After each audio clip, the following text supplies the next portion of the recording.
bien, señoras y señores, Cadena Nacional ya está en el aire a través de las pantallas de Vía X, nuestra cita diaria a las 21:30 horas para conversar acerca de lo que nos pasa, ¿no? De lo que nos pasa como país por estos días. Desde hace ya un poquito más de 3 semanas estamos concentrados en la crisis político y social que vive nuestro país. Ayer el presidente Sebastián Piñera, en un punto de prensa, se dirigió al país y estableció un acuerdo en 3 sentidos, ¿no? Una suerte de acuerdo por la paz, en que todos los sectores condenen sin miramientos los actos de violencia que hemos visto y que ayer tengo la impresión que pasaron un umbral. Otro sentido tiene que ver con el pacto social, ¿no? Con una agenda que solucione parte de las demandas de las personas que están ocupando las calles en el día de hoy y las demandas de todo este tiempo. Y por otro lado, la nueva Constitución. Se está avanzando en este minuto, entiendo que las tratativas ahí avanzan en los pasillos de La Moneda, se conversa álgidamente, frenéticas conversaciones, pero queremos conocer la percepción de una persona, analista internacional, respecto también de la mirada y cómo pondera el mundo la crisis de nuestro país. Usted lo conoce hace mucho tiempo, es experto en seguridad también y defensa, por lo tanto la potencial salida de los militares ayer a las calles, que se esperaba en el anuncio de Sebastián Piñera, será tema de conversación. Señoras y señores, debatimos acerca del estado de cosas con don Raúl Sor en Cadena Nacional. Fuerte el aplauso. ¿Cómo está, don Raúl Sor? Muy bien, contento de estar aquí. Fantástico, muchas gracias por estar. Sentémonos de inmediato para que iniciemos la conversación porque hay mucho que conversar. Yo lo vi ayer en el inicio del programa con el que está usualmente con Fernando Paulsen, y Fernando Paulsen partió su alocución, digamos, diciendo: por favor explíquenme, lo dijo con otras palabras, pero ¿qué fue lo que pasó acá? A propósito de los dichos del presidente Sebastián Piñera, que fueron considerados como insuficientes o como improvisados incluso por muchos sectores. ¿Cuál es su sensación? ¿Con qué sensación se queda usted, Raúl Sor, después de las palabras del presidente Sebastián Piñera ayer, y luego ya vamos entrando en Honduras, ¿no? Bueno, mi percepción hace mucho tiempo es que, o desde que comenzó la crisis, que el presidente está superado por la situación y que está tironeado por los distintos partidos de su coalición, y que se le ve desde afuera, por usar un término boxístico, se le ve un poco groggy. Ajá. Y con lo que se le venía diciendo hace tiempo, que por qué anuncios tan importantes como, por ejemplo, admitir la posibilidad de un cambio constitucional o de una nueva constitución no era anunciado por el propio presidente, claro, y lo delegaba en ministro. Y creo que lo que trató de hacer anoche es ganar algún protagonismo, pero fue tan críptico, tan ambiguo lo que planteó, tan de sentido común, que, claro, un acuerdo por la paz. ¿Quién no va a estar de acuerdo que en el país debe haber paz? Claro. Es obvio. Que un acuerdo por la justicia social, sí, claro, pero todos queremos la justicia social. ¿Cuál es el camino? Exacto. ¿Cuál es esa ruta? Y eso es lo que uno espera de un mandatario, es decir, el primer mandatario, no es cualquiera. Sí, claro. Y por lo tanto hay un sentimiento de déficit en lo que a él respecta. Se especuló mucho ayer acerca de la posibilidad de que los militares volvieran a salir a la calle, ¿no? Un nuevo estado de emergencia, incluso deambulaba por ahí en las catacumbas de Twitter la posibilidad de un estado de sitio, ¿no? Como ir un poco más allá, tomando en cuenta la activación de la calle, por decirlo de alguna manera. ¿Usted tiene la impresión de que el presidente Sebastián Piñera dijo lo que tenía diseñado para decir, o que tuvo que improvisar, o que tenía esto como un segundo punto, que lo principal era otra cosa y que fue frenado en sus ímpetus desde ese punto de vista? ¿Cuál es su sensación, su percepción? Bueno, buena parte de la especulación nace de la presencia en La Moneda del ministro de Defensa, y que finalmente no aparece. Es muy difícil, yo no quisiera especular sobre qué es lo que tenía en mente, qué es lo que iba a decir y no dijo, porque si no lo dijo, digamos, no tengo ninguna evidencia de que tenía en mente, pero lo que es claro que a lo largo de todas las manifestaciones que siguieron al estado de emergencia, hubo una consigna repetida, pero millones de veces: no estamos en guerra. Los cientos de miles de manifestantes se expresaron en esa dirección. Por lo tanto, volver a una situación de emergencia, mucho peor aún de estado de sitio, hubiese sido un tremendo revés político. Y yo creo que todos, incluidos los militares, por supuesto, entienden de que lo que estamos viviendo es un problema político, un problema social, pero que no tiene no es de carácter militar. Y con ello quiero decir que los militares, como quedó en claro cuando salieron a la calle, no están equipados, no están preparados, su formación, no, digamos, el militar no está preparado, y me refiero principalmente al soldado raso, para ejercer un juicio. Es decir, un soldado está entrenado para cumplir órdenes y acatarlas con la mayor fidelidad posible. Yo una vez tuve un incidente en que pasando frente a un regimiento, ¿ya? Justo frente al regimiento se produce un robo y una señora es asaltada. Y hay un guardia armado, ¿ya?, que mira lo que está pasando y yo le digo, haga algo. Y él me mira y no hace nada. ¿Ya? Y cuando termina todo este episodio, le digo, ¿pero por qué no hizo nada? Yo tengo una orden, es estar de guardia aquí y no me está permitido moverme. Perfecto. Claro, o sea, se puede estar cayendo el mundo 2 metros más allá. Exacto, si pero no a él le dieron la intervenir... orden de ser, está como centinela y él tiene que mantenerse en el puesto. Es decir, su tarea es impedir que algún extraño entre al regimiento. Lo que pase más allá puede ser, si uno lo pone en una...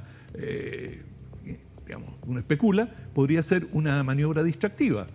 Generan un pequeño incidente, sale el guardia y deja, claro, al dejar el puesto, permite que otro entre. Perfecto. Por ejemplo, estoy especulando, pero quiero decir, ¿cuál es la formación del militar? El militar tiene que acatar órdenes y acatarla de la manera más rigurosa posible.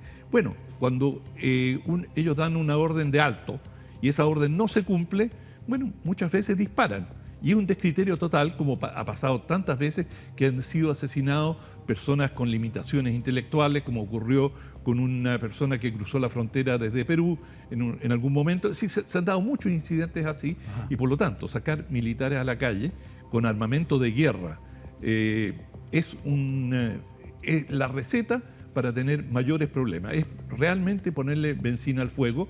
Y yo creo que los militares también deben entender de que su figura, su imagen no mejora saliendo a las calles, al contrario. Es decir, son víctimas de insultos, son encarados, como se vio durante el estado de emergencia. Sí. Y bueno, estamos viendo situaciones en que hay un reto cada vez mayor, incluso a los militares. Entonces, frente a eso, los militares no tienen muchos recursos, a diferencia de Carabineros, que sí tiene una serie, puede recurrir a gases lacrimógenos, en fin, a una serie... Hablemos de Carabineros, porque tú eres experto en armas también, Raúl, y me encantaría que conversáramos acerca de los cuestionamientos que hay en el día de hoy a Carabineros, no solamente por la violación de derechos humanos, que ya está más o menos certificada, y algunos funcionarios que están formalizados por este motivo, pero también por lo que ha pasado con el uso de estas armas antidisturbios, ¿no? Estas escopetas antidisturbios que están en la mira, sin lugar a dudas. Mira qué curiosa figura, están en la mira. A propósito de lo que ha ocurrido, claro, con la cantidad de chilenos y chilenas que han perdido total o parcialmente su visión. Tenemos más de 210 casos al día de hoy. Es un récord absolutamente mundial, bien lo debes saber. Y quiero que hagamos el análisis, quizás, como tú conoces, cómo funcionan este tipo de armas en otros países y cómo se ocupan o cómo se han ocupado históricamente para situaciones similares a las experimentadas acá. Si es que esto se ha cebado, digamos, si es que se han salido completamente de protocolo y de norma con el uso de estas escopetas.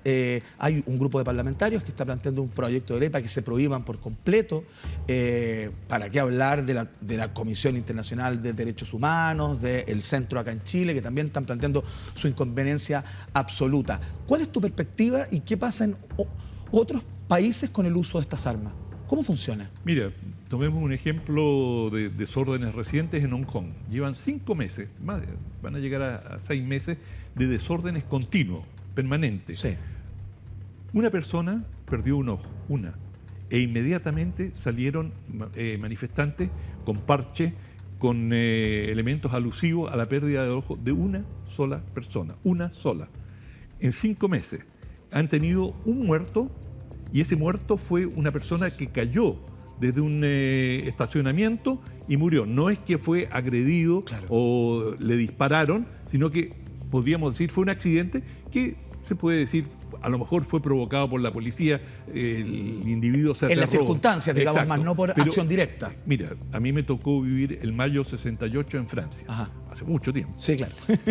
Y fue un mes más y algunas semanas de barricadas, pero de protestas increíblemente intensas. Se quemaron cientos de automóviles, hubo enfrentamientos con la policía.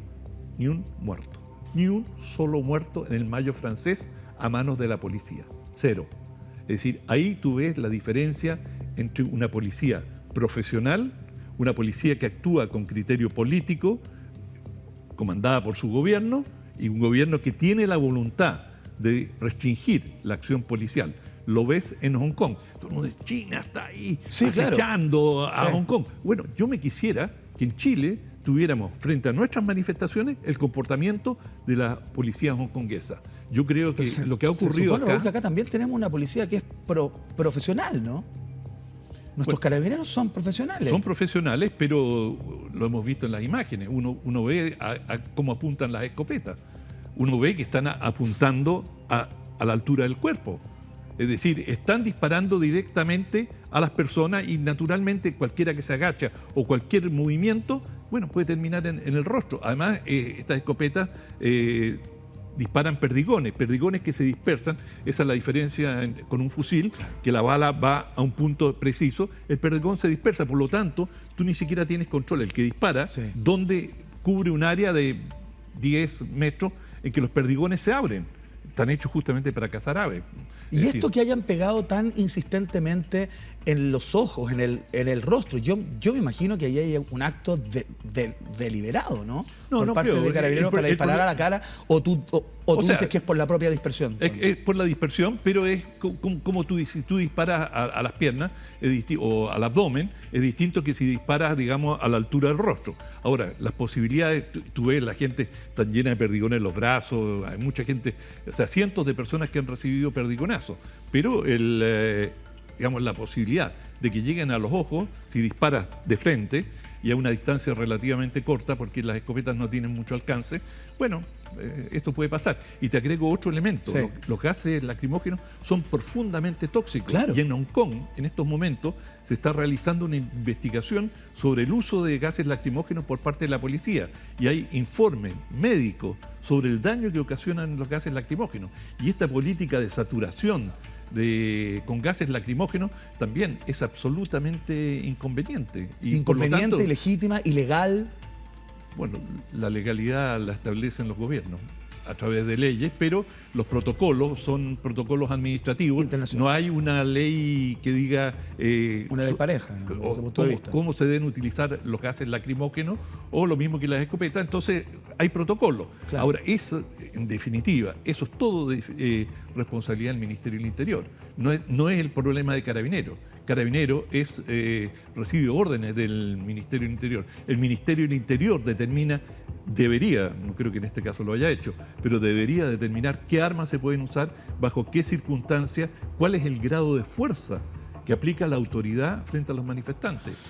Quiero volver a la performance del presidente Sebastián Piñera, ha llamado la atención, a mí particularmente y a otros, que gran parte de las entrevistas y digamos, cuando el presidente se ha referido al estado de cosas en Chile, lo ha hecho para medios extranjeros. Ha dado 2 entrevistas al País de España, ha dado 2 entrevistas ya al Financial Times. Recordemos, la primera fue la que encendió cierta mecha cuando plantea que Chile, en el concierto de la región, digamos, es un oasis, ¿no? Y ahí después, luego de eso, ya vienen las declaraciones desafortunadas de un par de ministros de Estado y se empieza a alargar todo esto, los estudiantes empiezan a saltar el torniquete del metro, bueno, y el resto es historia. ¿Qué hay ahí atrás? Porque el presidente Sebastián Piñera, cuando habla acá en Chile, se dirige al país, entrega medidas, entrega lineamientos, etcétera, no acepta preguntas de ningún tipo y creo que ha dado 1 o 2 entrevistas como sumo a medios chilenos durante estas 3 semanas, ¿no? ¿Cuál es la preocupación del presidente Sebastián Piñera o qué crees tú que hay ahí en este afán por hablar permanentemente con medios de otros lugares hacia el extranjero? Yo creo que él está muy preocupado por la imagen internacional de Chile. No es casual que haya hablado con el Financial Times y con la BBC de Londres. El Financial Times es el diario financiero más prestigioso en el mundo, el diario británico, y Chile está tratando de convertirse en una plaza, en un centro financiero en América Latina.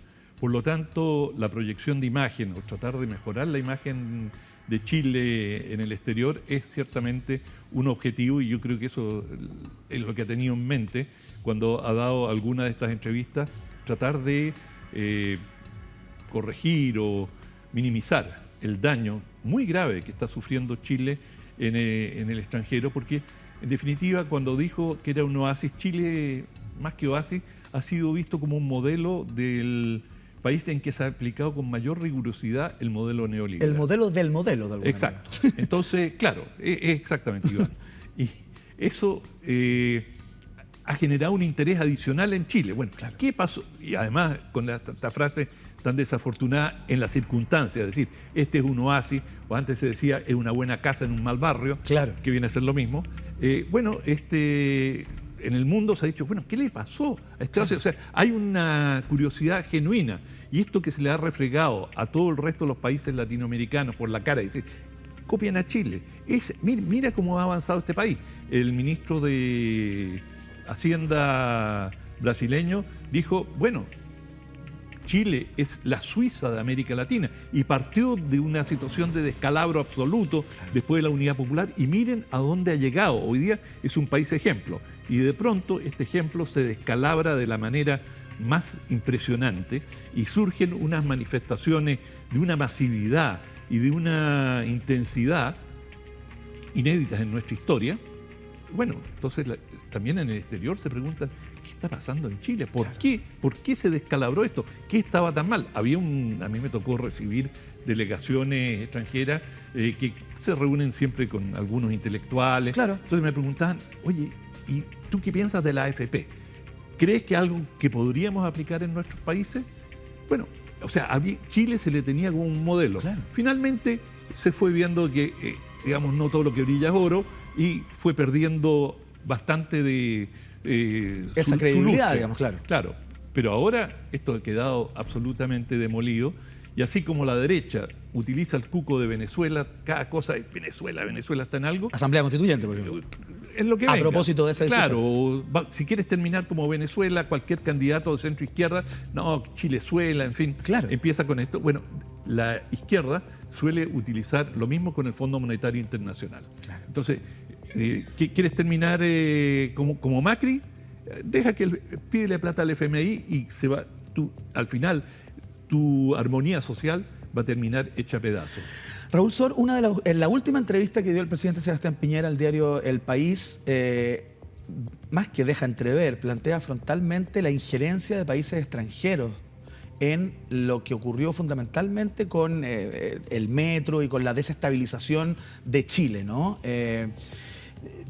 El fiscal Guerra, que es uno de los fiscales que está investigando particularmente la quema de las estaciones de metro, la quema simultánea, desmintió por completo esto, dijo que no tenía ninguna información, que hasta él no había llegado absolutamente nada que indicara que podía ir por ahí y que no se podía plantear entonces al respecto, ¿no?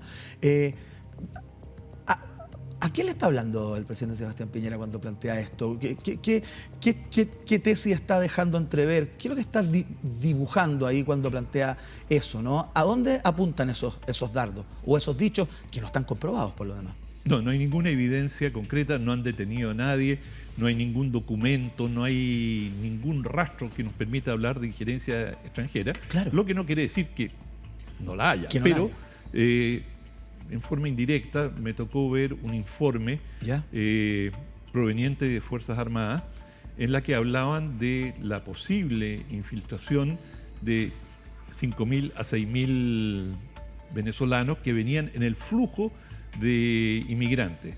Cero evidencia de eso, lo cual es una cifra absolutamente ridícula. Ya en Chile una vez se utilizó ese recurso cuando se dijo que, cuando cayó el gobierno de Salvador Allende, se dijo que estaba respaldado por 20.000 cubanos que estaban residiendo en Chile para apoyarlo. Bueno, nunca apareció uno de los 20.000 cubanos, o sea, se fumaron. Claro. Fue una mentira, fueron lisa y llana. Arrebatados, claro, fueron arrebatados. Yo creo que eso explica en parte ese informe o esos informes el planteamiento del presidente Piñera cuando dice estamos en guerra, frente a un enemigo implacable. Sí. Después tratan de arreglarlo y decir, bueno, guerra contra la Se delincuencia. refería a la, Claro, guerra contra la ignorancia. No quiso decir guerra, Por supuesto. pero sí dijo guerra y contra un enemigo implacable. Y también su esposa había ya mencionado en forma oblicua. En un mensaje de WhatsApp que se filtró, ¿no? Sobre los alienígenas, claro. En fin. Es decir, esto ha estado corriendo y circula, no ha sido publicado, pero hay una hipótesis dentro de ciertos sectores. Y yo creo que esto tiene un objetivo de guerra psicológica, es decir, acá estamos frente a un enemigo externo, y esto tiene además, esto fracasó, no prosperó, pero se ha usado mucho a lo largo de la historia en los conflictos. Hay una quinta columna, hay enemigos. Unámonos los chilenos. Los chilenos somos buenos, pero hay enemigos siniestros que vienen de afuera. El enemigo, y esto engarza con el discurso xenofóbico, es decir, de odio al extranjero, siniestro. Si hay una cosa que me alegro, pero profundamente en todas estas manifestaciones, la completa ausencia de xenofobia. Acá no se ha culpado por ningún minuto a los inmigrantes, que muchos de ellos además simpatizan con las manifestaciones, pero la gente tiene muy, muy claro de dónde vienen los problemas y dónde tienen que encontrar las soluciones. Y los problemas son nuestros problemas y las soluciones tienen que ser nuestras soluciones. Y no tiene nada que ver con el extranjero. Eso sería una maniobra distractiva y absolutamente falaz.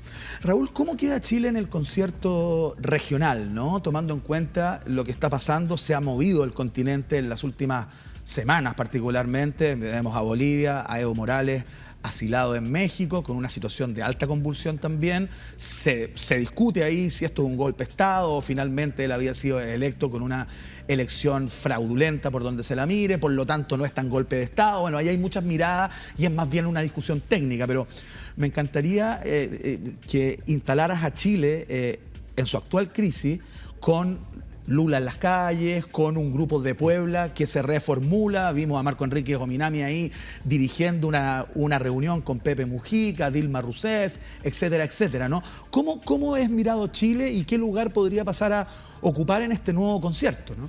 Bueno, Chile se descalabró. Yo creo que la política exterior del presidente Piñera ha tenido fallos muy serios.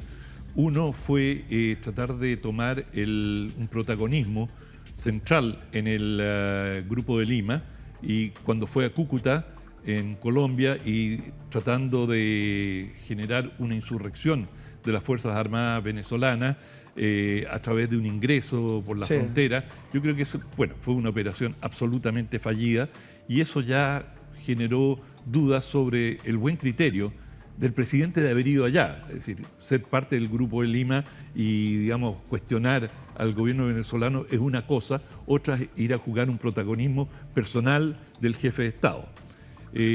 Después se han dado, trató de también tener un cierto protagonismo en esta organización que yo creo que no tiene mayor destino, llamada Prosur, que reemplazaba a la UNASUR, que la habían levantado los brasileños le perdieron interés, entonces tratando de generar un Prosur, que era una organización ideológica de derecha, pero que con los cambios que tú señalas, con el cambio sobre todo de las elecciones en Argentina, con el triunfo de Alberto Fernández, la cosa cambia y Argentina es uno de los pilares básicos y... aunque México no iba a ser parte de Prosur, México también, el cambio político allí es un cambio muy importante. De manera que ya el gobierno venía, o la imagen de Chile o la posibilidad de liderazgo de Chile venía muy disminuida. Pero el golpe de gracia es la cancelación de la COP25 y la PEC. O sea, cuando Chile no está en condición, y objetivamente, imagínate. Lo que sería eso. Yo creo que fue muy acertada la decisión. Estaríamos ya en la PEC en los próximos días, no sé. Yo creo que el gobierno estuvo totalmente acertado. Hubo gente que lo criticó. Yo creo que el gobierno en eso achuntó medio a medio. O sea, por lo menos le tomó bien el pulso a la situación y decidió no realizar la PEC. Y la COP25 tampoco. Y con eso ya el liderazgo o el potencial liderazgo regional de Chile, yo creo que queda por los suelos. Y la imagen internacional de nuestro país, Raúl, una de las preocupaciones de las personas, y ya para ir cerrando, ¿no? Una de las preocupaciones de las personas, más allá del trabajo, por cierto, qué es lo que va a pasar con eso, el dólar que rozó ayer los 800 pesos, rebotó luego, pero quedó ahí en una banda importante, el Banco Central interviniendo discursivamente al menos y todo aquello. ¿Qué se puede esperar respecto de cómo el mundo va a ponderar a Chile de aquí en más, digamos? Bueno, esto va a tener costo. Desgraciadamente va a tener costos para Chile, y cuando digo para Chile es para todos nosotros. Cada uno de nosotros lo va a pagar. Lo va a pagar, como tú señalabas, con un dólar más alto que puede favorecer a los exportadores, pero los exportadores también tienen que importar insumos, de manera que finalmente esto nos va a perjudicar a todos. Nos va a perjudicar también en términos de los créditos internacionales. O sea, Chile, que era visto como un país sólido, y es sólido. En economía se habla de los fundamentos. Claro. O sea, los elementos fundamentales de la economía son sanas. El país no tiene inflación, Sí. tiene una deuda muy baja, en fin, todo lo fundamental está bien, pero ya no es el faro brillante de la región. Ahora, como dicen, para hacer una tortilla hay que romper huevos. Raúl Sor, dando cuenta de la crisis política y social de nuestro país, la perspectiva alrededor del mundo también, cómo nos van a leer o cómo nos leen en el extranjero. Raúl Sor, te quiero dar las gracias por haber estado en el día de hoy acá, y te regalo gentileza de Penguin Random House, este libro, 9 cuentos malvados de Margaret Atwood. Es para ti, para que lo disfrutes. ¿Sabes por qué elegí este libro ¿Por qué, Raúl? de Margaret Atwood? Porque ella es una gran feminista, y si hay algo que me ha llenado de orgullo y contento es la enorme participación femenina en las manifestaciones. Sí. Yo creo que nunca había visto este desborde de mujeres, sobre todo muchachas jóvenes, expresándose, y que lo hacen con absoluta confianza, y por eso elegí el libro de Atwood.